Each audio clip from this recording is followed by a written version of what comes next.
Yeah.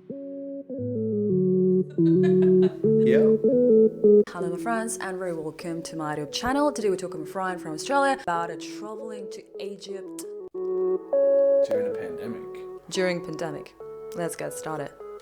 Tips for travelers to Egypt. Make friends with locals as quickly as you can in each new town. Reason being is if you're not a local, you will get charged tourist prices, which can actually be up to 8 times what you should be paying. And this is for bus tickets, train tickets, shopping, absolutely everything. So try and make friends. You will save yourself a lot of money.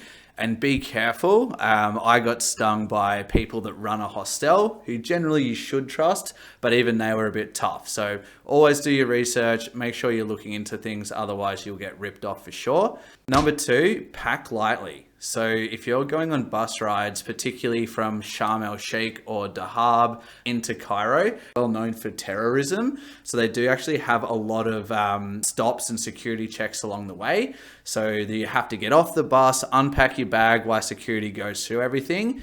If you've got big bags, then unfortunately it's going to take you ages to go through it and show them, and then you have to repack. And another thing as well that I'd suggest is something I didn't think about was prepare for prayer time. It's all over the entire country and it's at like 4:30 a.m. right through to midnight. So if you're trying to sleep, loudspeakers everywhere with prayer time.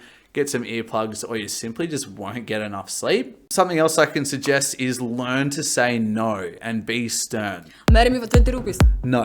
And the third one is fly into cities that are not Cairo. So if you fly into Cairo, it's a lot more of an expensive flight. You can fly into Sharm el Sheikh or into Hurghada, something like that. You'll save a fortune. And I'd also suggest to do it now. Travel to Egypt now. Right now? Right now. Generally, you need a visa. Now they've waived the visa to try and get more tourists there because of the pandemic. So there's no visa required and you can actually extend your stay for up to 3 months. For what, any countries or for European countries? It's from most countries. As an Australian, I could stay for 3 months and it was 25 American dollars per month. Now it's free. You just show up, you get your stamp on your bike, have some fun. Tips. Top reasons why I need to visit Egypt. First things first, pyramids. But of course, when you go to the pyramids, don't pay extra money to go into them. It's pretty crappy. All the good stuff has been removed and they're in the museums. So it's really not worth your time or money. If you get to follow the Nile down to a small place called Aswan, you get to see a huge dam. It's called the High Dam. If you go beyond the High Dam, you see like 4, 5, 6-year-old boys and girls swimming in the dam and in the River Nile, playing with crocodiles. It's very normal for them to do that. And you can also drink the water from the Nile. Scams in Egypt that traveler needs to be aware of. Anyone who talks to you is trying to scam you out of something. Straight up, even in the pyramids, people will try and trade you for the shirt you're wearing just to buy one of their products. It is terrible. Everyone that wants to sell you something, whatever price they name it to you, literally cut it by 800%. I bought some oil, just like a little bit of oil made from 65 different flowers from his uncle's house. His original price was 100 Egyptian pounds, which is ridiculous. So you just keep saying no until you find a price that's fair. Otherwise, they will rip you off. Another one, particularly at tourist sites like the pyramids, the Sphinx, Saqqara, there's a lot of people in there that say that they work here. They're not going to ask you for money. They already get commission from your entry price. And then you'll give them your phone to take a photo. Then you have to tip them. Even the police officers will come around, they'll do a photo, you'll give them the phone, they'll take a photo, and then they won't give you your phone back until you pay them. And when it comes to money, don't carry a credit card around with you anywhere. Rarely you get to use a credit card anyway, but leave it at your hotel, your hostel, your B&B, whatever. Keep a little bit of cash in your wallet because they will literally ask to have a look in your wallet if you say you've got no money. Like, they are very, very aggressive salesmen. But there's a few things I definitely would suggest. The other thing is when you go to buy a train or a bus ticket, find a local to do it for you. Like, they will literally charge you 2, 3, 4 times the amount of what it should cost because you're not a local, which is an absolute joke. And if you get a taxi to the pyramids, quite often that the taxi driver will tell you that the pyramids are closed today.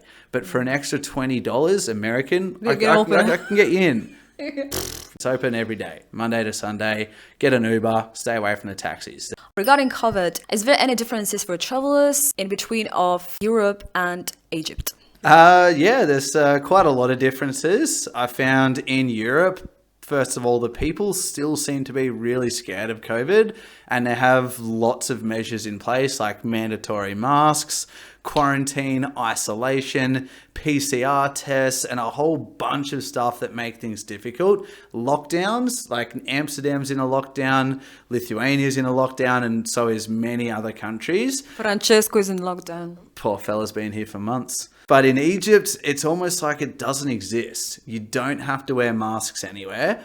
It's a relatively non-drinking country anyway, so bars and restaurants and stuff, they're always open all the time. The only time you have to wear a mask is if you go inside a national museum. Otherwise, there is no restrictions on COVID at all.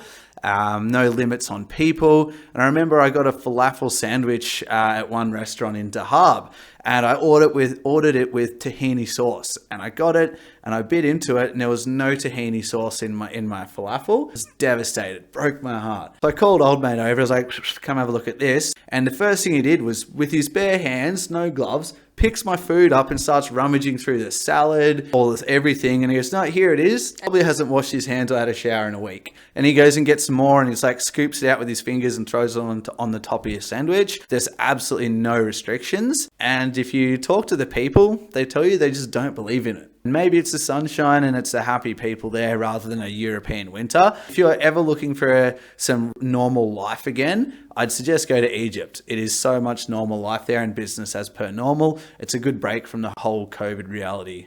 Is Egypt safe for solo travelers? As for Egypt, they are quite known for like terrorism attacks and things like that. But when I was there, I noticed there is a lot of police. There is a lot of tourist police.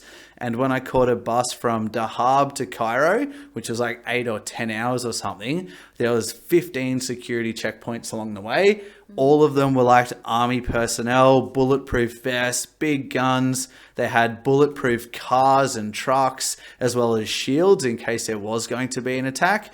They go through your bag to make sure you're not carrying any illegal drugs, weapons, bombs, or paraphernalia supporting terrorism. But I had no issues there. Never once did I feel unsafe, just annoyed by the people trying to sell me things. But it's as safe as anywhere else I've been. The people are generally quite respectful. Just learn to say no. And no means no.